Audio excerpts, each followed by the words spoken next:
Welcome to DragonFire. Today we're going to show you how to install the new receiver hitch for the Honda Talon.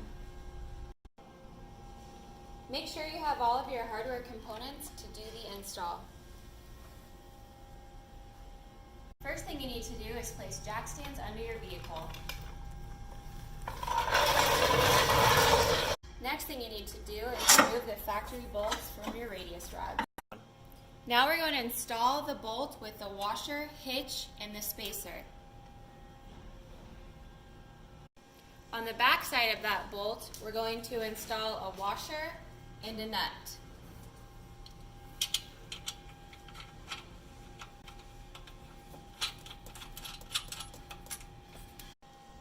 Now that all of our bolts are installed, we're going to torque them down to the factory specification.